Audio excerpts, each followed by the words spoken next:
9 candidati, 5 uomini e 4 donne, tra i 22 e i 65 anni. La squadra trevigiana che il Partito Democratico schiererà alle elezioni regionali, squadra che sarà ufficialmente presentata sabato, contiene anche delle sorprese. Non lo è il capolista, il consigliere uscente Andrea Zanoni, di certo lo è invece la giovanissima Rachele Scarpa, coordinatrice provinciale della rete degli studenti medi che rappresenta il capoluogo. In corsa, secondo un principio di massima rappresentanza territoriale, anche l'ex sindaco di Silea Silvano Piazza, l'ex prima cittadino di Godega Donatella Sant'Ambrogio, Luciana Fastro, capogruppo PD di Pederobba, Claudio Beltramello, consigliere a Castelfranco, Ayman Merouà, consigliere a Cordignano, Giulia Tonel, consigliera a Motta di Livenza e Renzo Trevisin, già vice sindaco a Ponzano Veneto.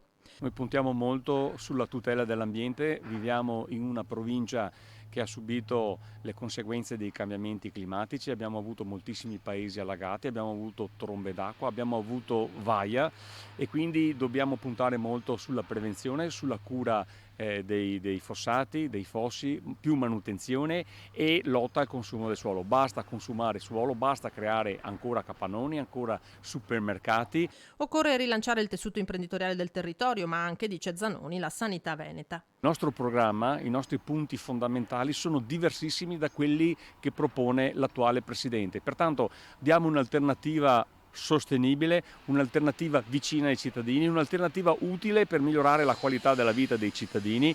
Oggigiorno dobbiamo rispondere a emergenze epocali come l'emergenza climatica, l'emergenza ambientale. Non possiamo più continuare col vecchio e solito registro. Gli arresti delle ultime ore, le ripetute inchieste sulle infiltrazioni della criminalità organizzata confermano la necessità di lavorare anche sul fronte della legalità. Oggi mi pare molto evidente, si susseguono arresti, infiltrazioni mafiose e purtroppo anche il nostro terreno sta diventando fertile a certe minacce di stili di vita, di economia che non va bene. Mi serve maggiore attenzione, ma serve anche avere il coraggio di dire non va bene e non nascondere la polvere sotto il tappeto.